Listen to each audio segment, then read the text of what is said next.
Good. All right. So good morning again. Monday, March 25th, 2024. All right. Confined space is the topic for today, so let's go with that. Well, I'll keep pressing. Okay, there we go. All right, just a little terminology before we look at the case study. We're going to start with the case study. This is what, in this case, the hopper would look like. It would be large, huge containers containing some sort of matter. It would be grain or cement or sand or whatnot. All right, so that's where the whole thing is. And this one right here, this little walkway with the railings, it's called a catwalk.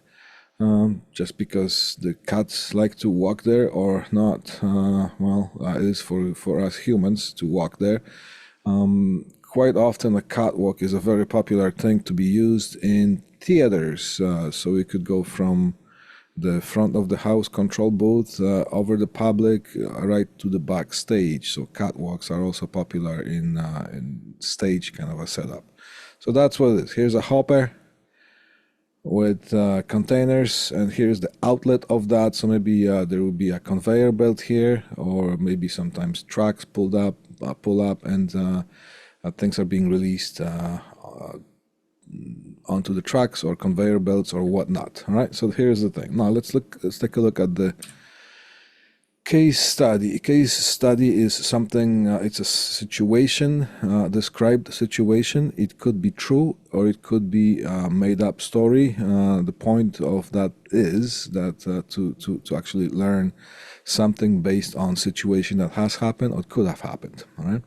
And apparently this one is a true story here. All right. So here, let's take a look at this thing. While workers were unloading sand from a cement mixing hopper, the material became stuck and stopped dumping from the container. A worker walked along nearby catwalk with the 7-foot pole intending to dislodge the sand. Right? Once the worker was near the hopper, he was out of view of the other employees. The top of the hopper was open, and while there was no designated entry point, the hopper was accessible from the catwalk. At some point, the worker entered the hopper because no one could see him. No one knows whether he accidentally slipped or if he entered the hopper voluntarily. When the sand became dislodged and began moving again, co-workers saw the 7-foot pole fall out of the bottom of the hopper with the sand. They were unable to locate the worker on site and realized he must have fallen into the hopper. Eventually, rescuers extracted the worker from the bottom of the hopper and administered CPR. But unfortunately, he succumbed to the injuries a short time later. So that was a fatality. So that was a tragic situation here. Key takeaway from this case study is the worker entered the hopper without a confined space plan. There should be space, and without proper training. The open hopper should have been guarded or sealed to prevent unauthorized or accidental entry. A simple grade or barricade over the hopper could have prevented his death. All right. So we're entering the zone of the confined space. Let's take a look at what we're dealing with this thing here. What is it? What is a confined space? We're going to have some reading today, and yeah, don't worry, we're going to have some pictures as well. All right. So confined space is a space that is large enough for a person to enter and work, has limited or restricted means of entry and exit, and here's probably the biggest thing: it is not designed for continuous occupancy. All right. Here's Ontario regulations. Here define it. Confined space means a fully or partially enclosed space. A. that is not both designed and constructed for continuous human occupancy, and B, in which atmospheric hazards may occur because of its construction, location, or contents, or because of work that has to be done in it. All right. Then we're going into that more specific things here. Permit required confined space. You're going to, as you go along, if you encounter a confined space, very rarely you're going to be dealing with something that is not permit required. Right? A permit required confined space has at least one of the following characteristics: contains or has the potential to contain a hazardous atmosphere. Right? Contains, so it's or, okay, either or, either of these here, contains a material that has the potential to engulf an entrant. Engulf is basically overwhelm physically. So drowning in water would be being engulfed in water, right? Has an internal configuration. Configuration is the way things are arranged. So when you move into a new house and you are going to arrange your furniture in your living room, that would be the configuration of your living room, for example, right? So it has internal configuration such that the entrant could be trapped or asphyxiated. Asphyxiated was basically you can no longer breathe. Contains any other recognized serious safety and health hazard. Right? So, well, that opens up a lot of possibilities, the last one here. All right, let's keep going with this, all right? Almost Friday, right? Okay.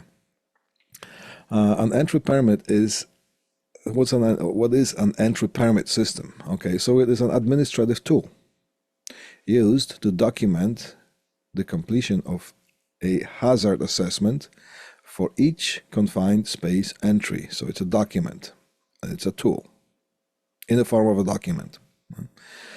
Someone fully trained and experienced in confined space work should complete the entry permit. Some jurisdictions require a permit for all confined spaces entries. An entry permit is required for confined spaces where the hazard and risk assessment determines that the measure to control the risk involves the following: atmospheric monitoring, if it has to be done, isolation, lockout, ventilation, safeguarding devices, respiratory protection, or any other control that requires by the risk assessment to be verified by a permit. And here's the source of that. Once you download this presentation, you can actually click on that link and find out more if you need to. Right? Now, by showing you all this, you're not going to find yourself in a situation that you just got newly hired and somebody's going to say, okay, can you come up with a document for us? Because I think that thing over there, see that thing over there, I think it's a confined space, so give me a document. No, you're going to, when it comes to this kind of stuff, when we talked about ladders, we're still going to talk about lifts. Then scaffolds and any kind of work that requires some extra safety briefing, you're going to get a proper training more than once, and some of the training is going to be will have to be repeated, and those training sessions will be provided by your employer. All right. Oh, more reading here, right? Okay, sorry about that. Before entering a confined space, an entry permit should be completed. It should contain at least the following info, so at least that, all right? The length of time. So I'm just showing you this thing here, how detailed these things are, right? And there's a reason for that. The length of the permit that is valid for, the names of the workers that are authorized to enter the confined space, the names of the attendants. So we're going to take a look at some of the duties of the attendants as well. Safe watch or any other supervisors, the location and description of the confined space, of course, the scope of work that is to be done in that confined space, possible hazards that might be encountered inside and outside the space, possible hazards that might develop during the work activity, the date and time, so all the details here, the details of atmospheric testing done of the confined space, when, where, results, date monitoring equipment that was calibrated. Ideally, calibration would be done just before each use for the respiratory devices, or maybe some ventilation or air enforcement. Right?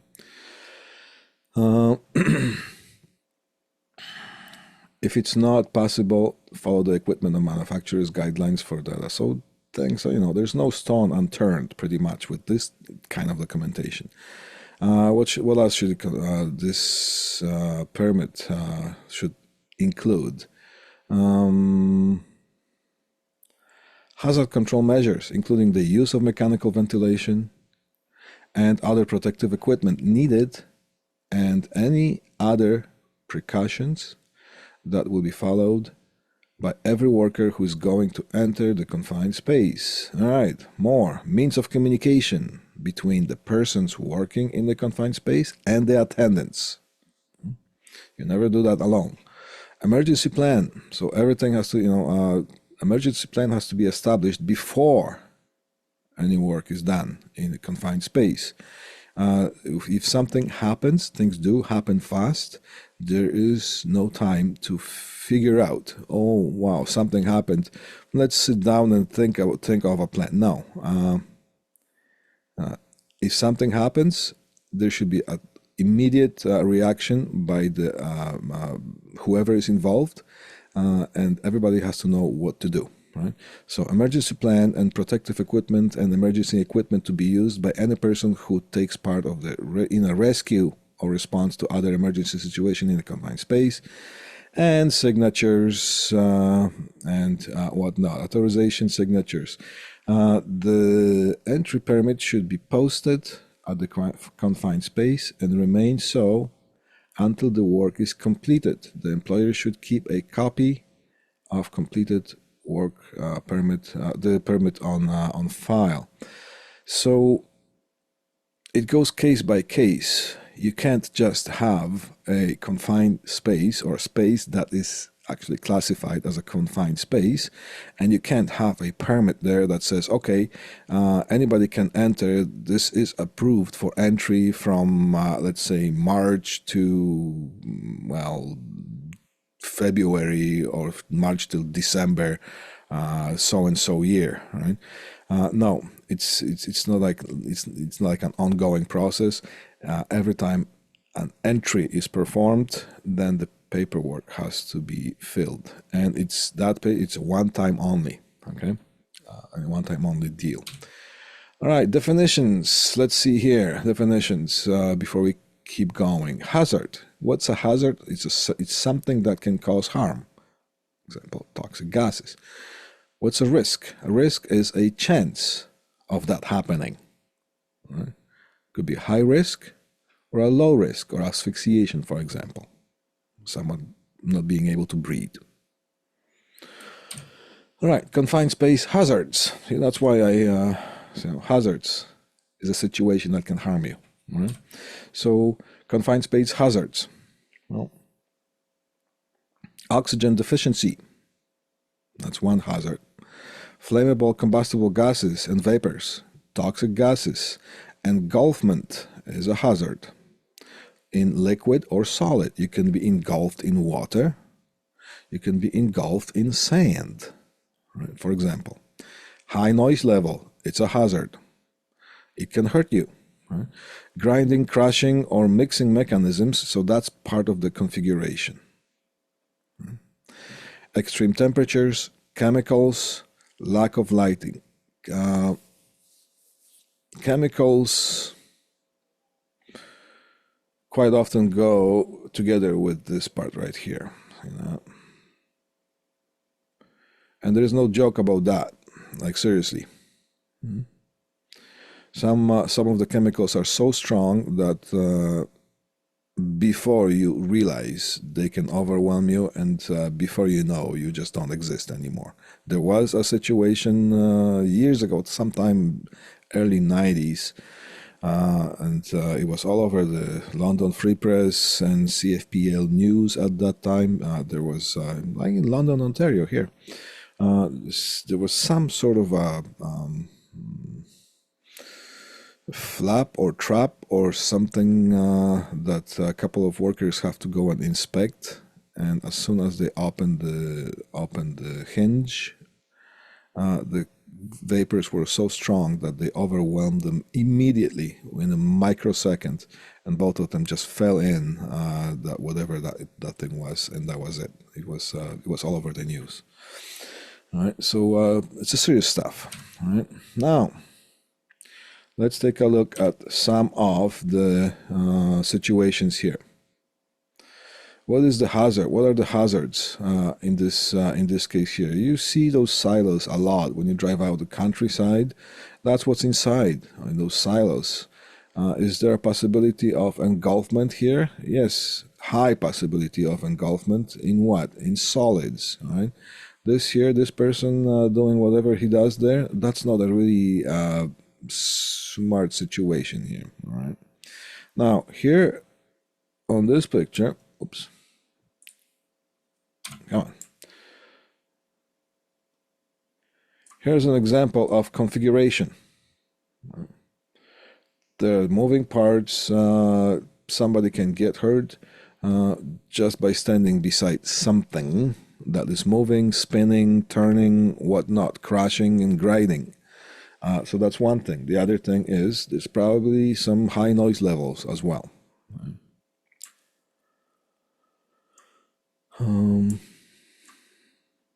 All right, here's another example.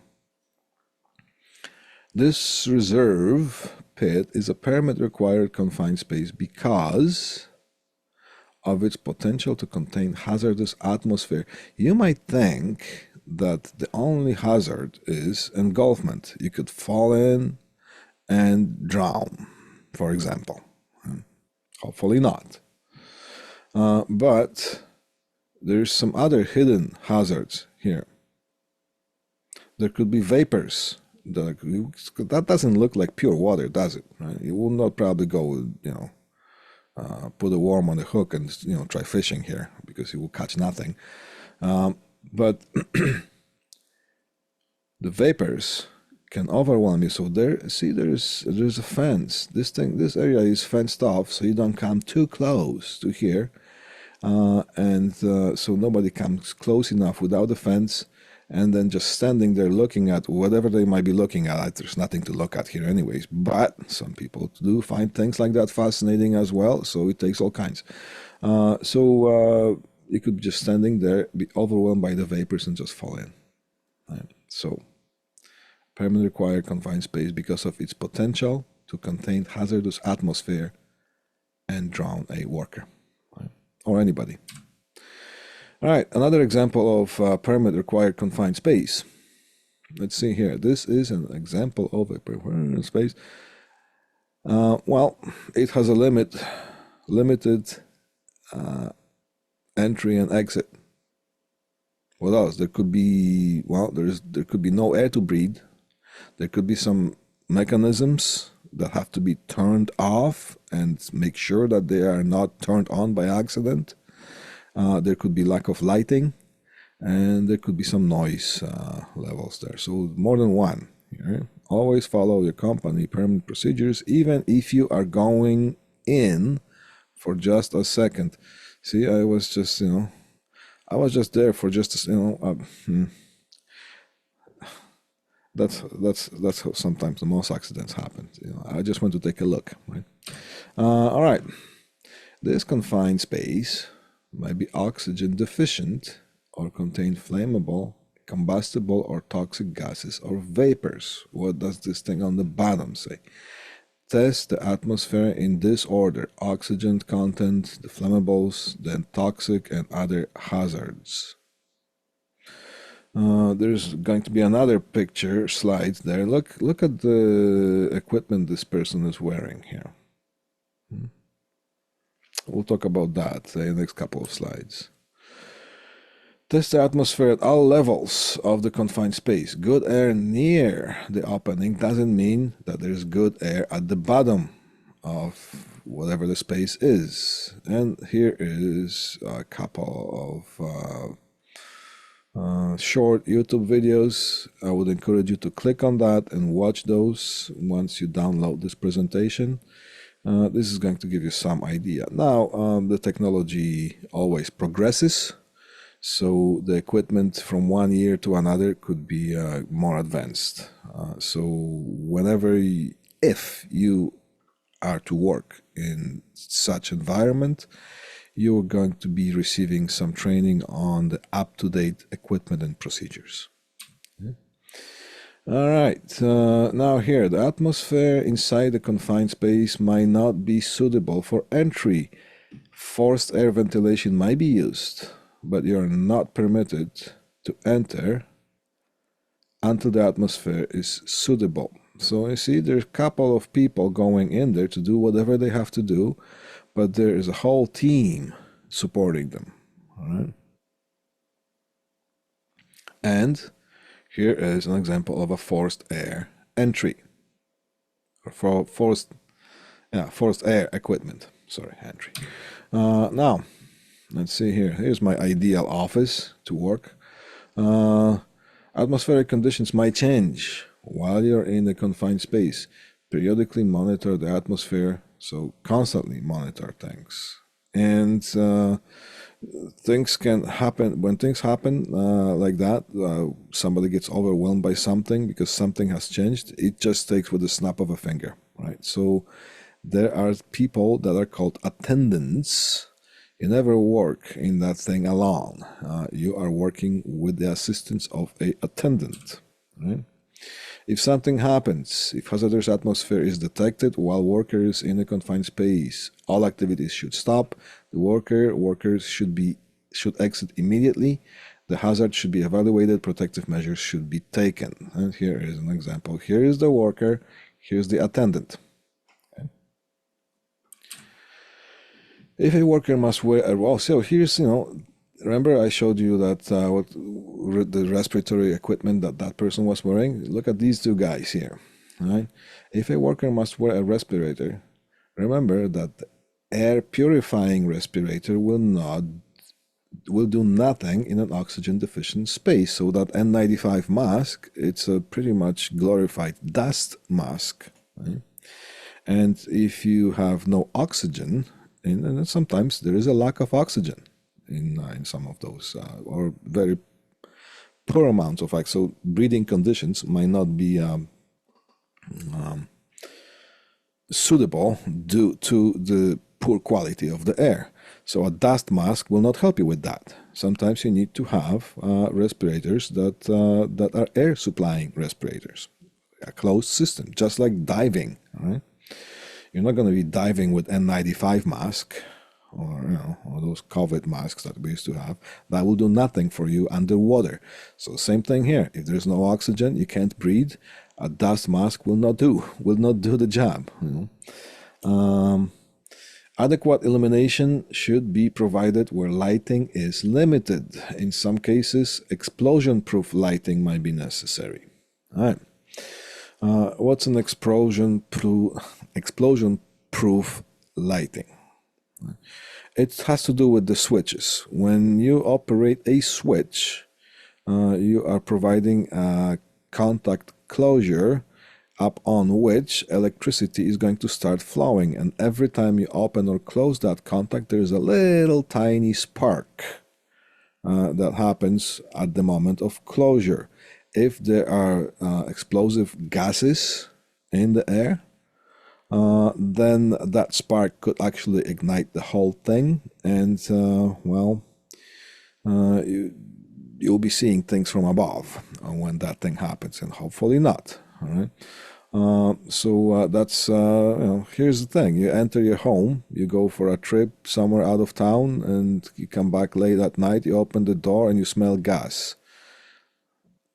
Turn the light on? No, never. Don't even touch any switches, because if there is maybe some gas leak inside the house, you turn on the light, you create that spark. Boom. All right. So well, a bit of a thing here. All right. Now, some confined spaces, I told you there will be more pictures, eh? All right. Some confined spaces can contain mixing or crushing mechanisms or other hazards that can be turned on and injure a worker. Use a lockout or tagout.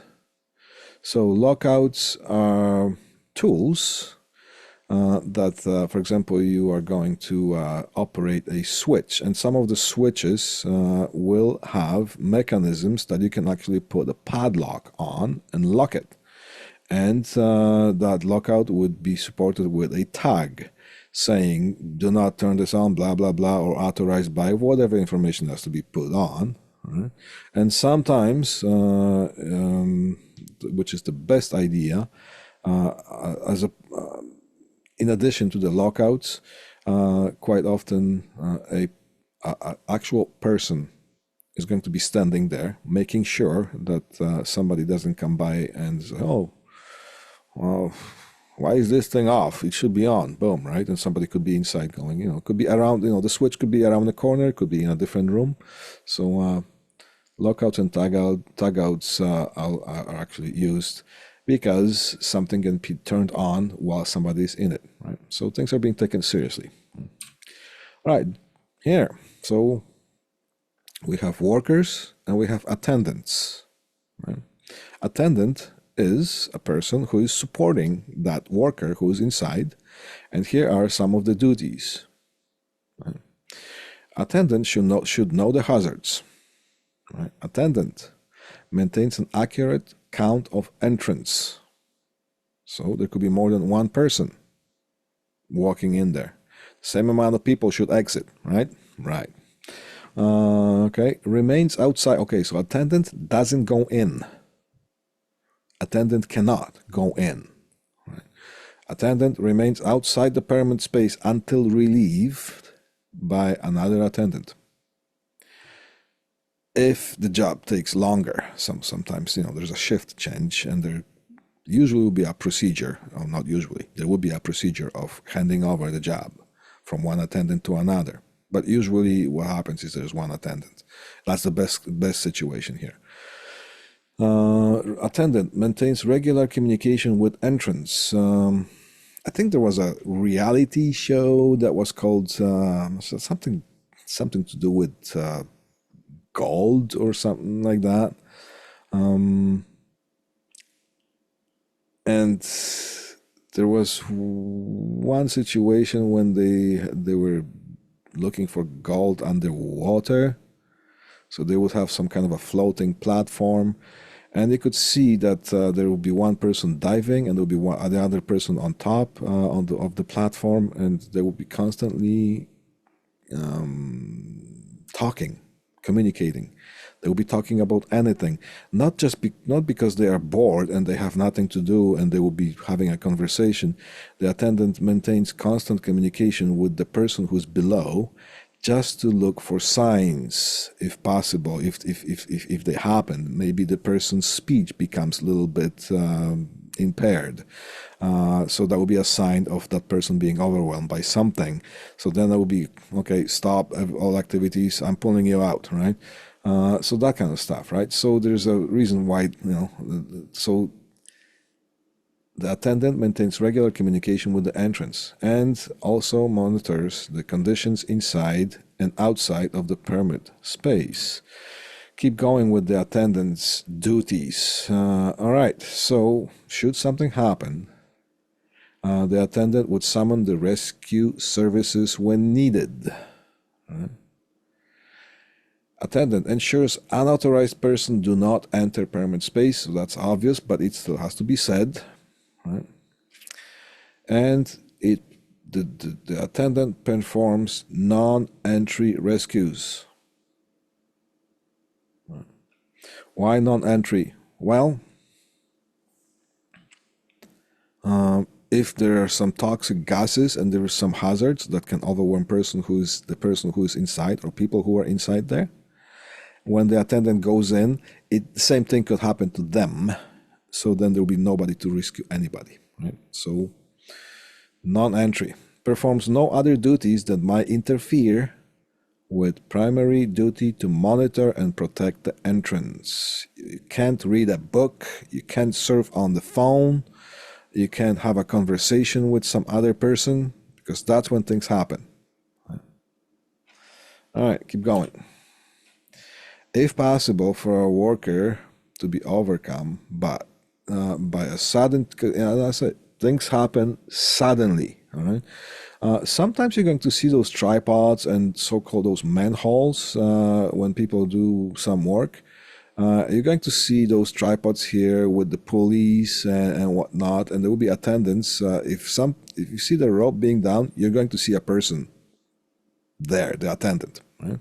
So, if possible, for a worker to overcome by sudden change of atmospheric conditions, ensure that the rescue procedure is in place. So, that's part of the work confined space permit or permit required confined space. Also, that's a permit. It's part of the documentation. And not just the documentation that you're going to read at the last minute while you're having a coffee or donut. That thing should be studied thoroughly by a person who actually is experiencing all that stuff here, right? So when something happens, nobody's going to have to think and figure out what to do. They will know exactly what to do immediately, because that's when seconds matter here, right? So ensure that a rescue procedure is in place in case of an entrant needs to be removed from a confined space in an emergency. All right. Additional concerns have to do with the confined space. Noise, amplified due to acoustics of the space. Sometimes there are barrel-like objects that you have to enter, and any kind of noise that happens inside or outside, if somebody bangs on the wall of that, they could be amplified tremendously, right? That could damage your hearing and affect the communication. Once you get your hearing damaged, there's no way of getting it back, right? That's it. Sometimes there are slippery and wet surfaces. That's increased risk of falls and electrical shock. All right. Personal protective equipment. More common PPE such as hard hat, hard-toed boots. I'm glad they didn't say steel-toed, because hard-toed could be carbon fiber as well. Safety glasses, face shields, gloves, or overalls must be worn. So sometimes additional, some more common PPE and sometimes additional. And what are the additionals? Hot work, heat. That's a huge one right here. And well, sometimes when we're dealing with electrical or other infrastructure wiring, sometimes we're going to have to run the wires inside the basement, underneath the floor, or in the ceiling of a basement.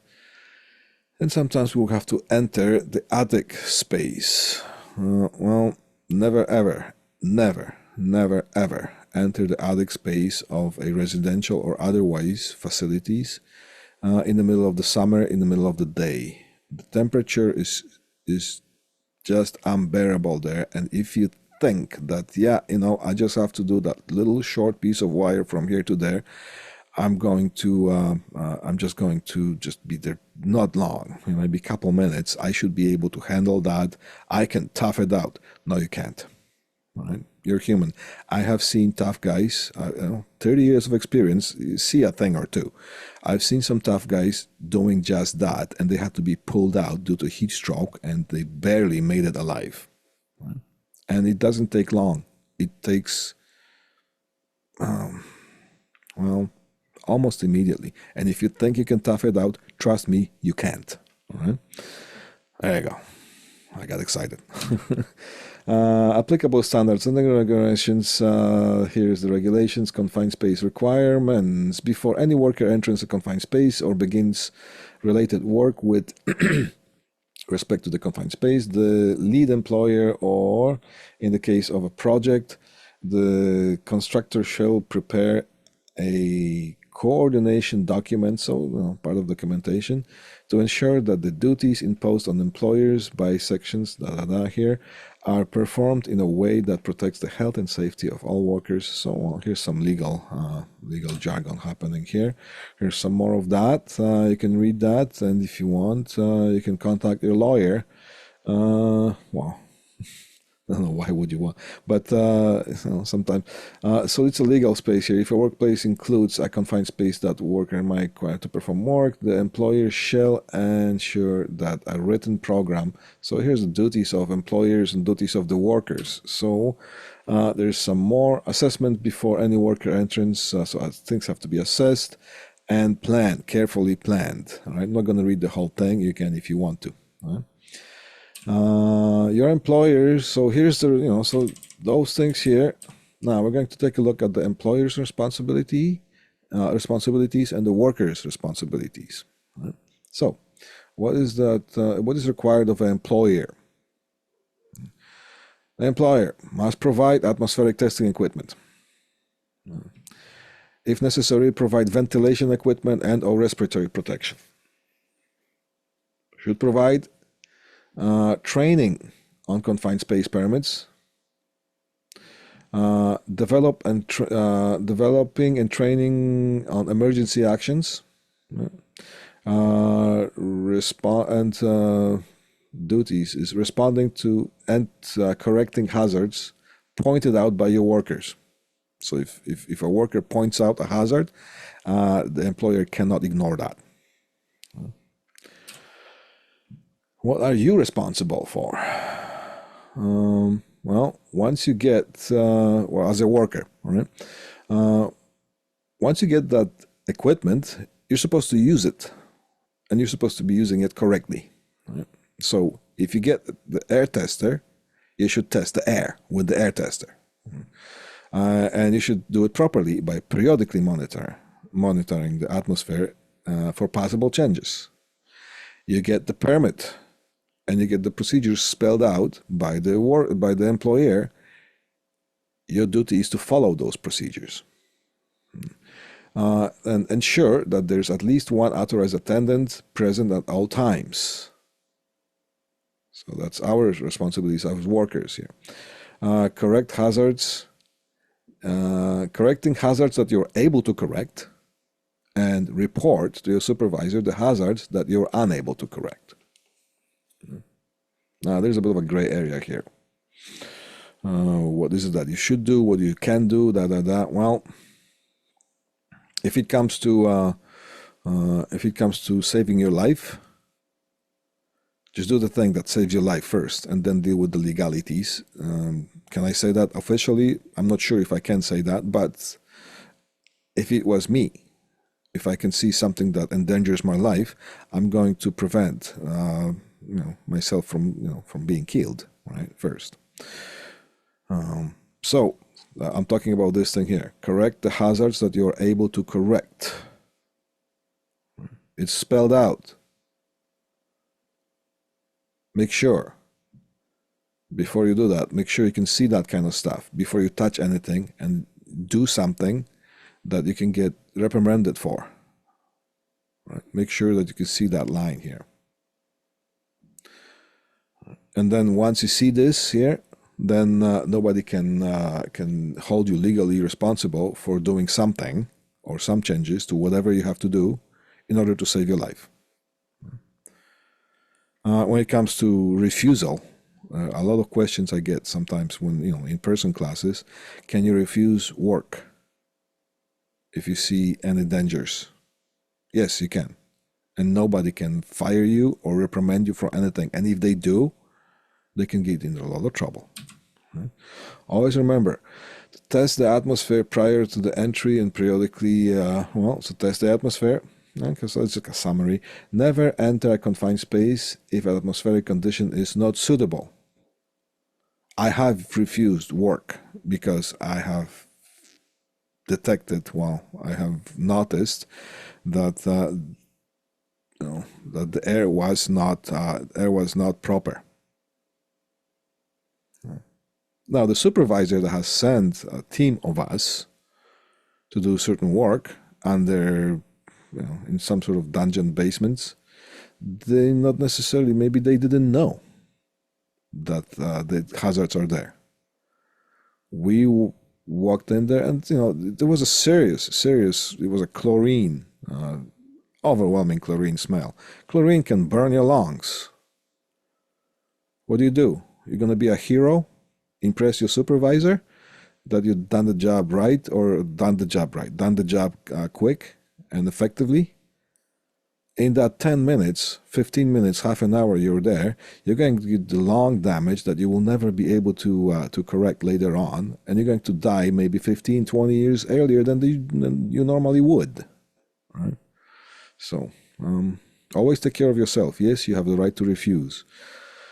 Ensure the attendant is outside. So, we need to make sure that the attendant is outside at all times, and follow the company's confined permit.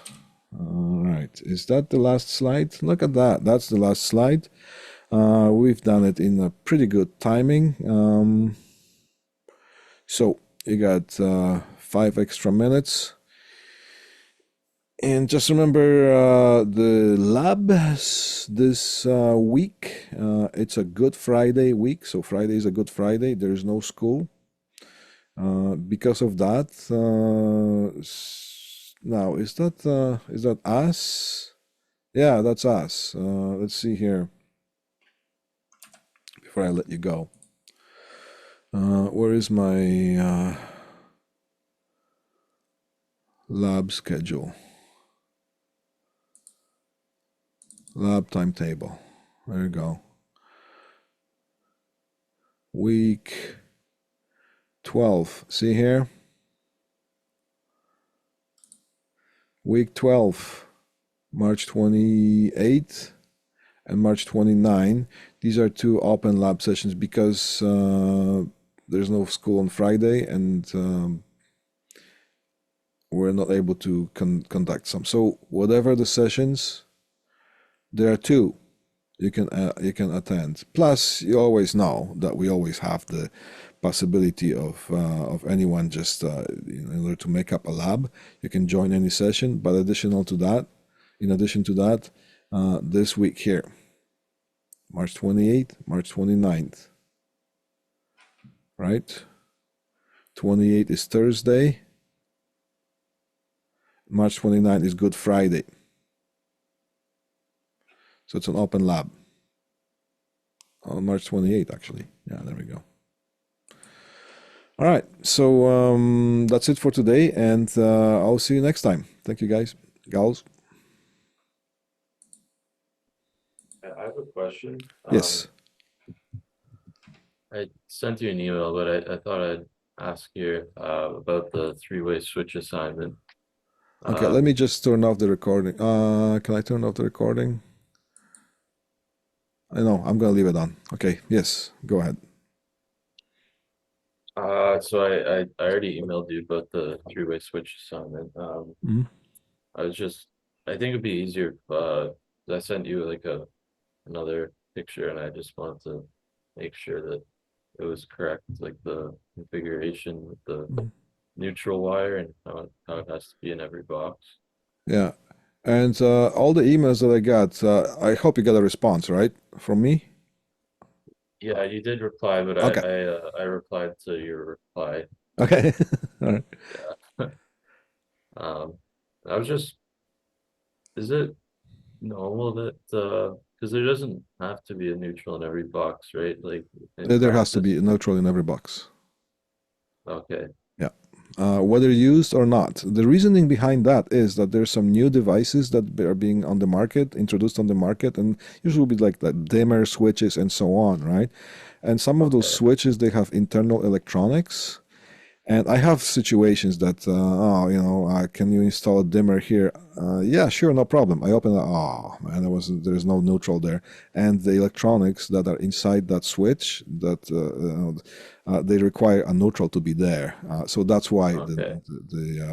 they have whatever the rule is with the code rule. I can't quote this thing to you right now, but it's a generally known thing that for the last I don't know the rule came on with the last electrical code that was introduced, right? Which was like a few years ago, right? Okay. So yeah, it's no Right. problem. Just if you have problems with that, if you need some clarification, just send me the pictures. I'll show you how to do it. Okay, I'll draw it on for Yeah, you so you can draw it. I did send you another picture. I redid it. And did you get a response from me? I hope you did. You did the first one I sent, but I replied back with another picture. Okay, I don't think I I'll check the email again. As far as I know, I replied to all of them. But if something didn't get through or something like that, and if you're not satisfied with the answer, send me another one. Okay. okay. All right. Great. Thank you. Cool. Thank you so much. All right. I'll see you guys. Any other questions? All right. I'll see you when I see you. Thank you.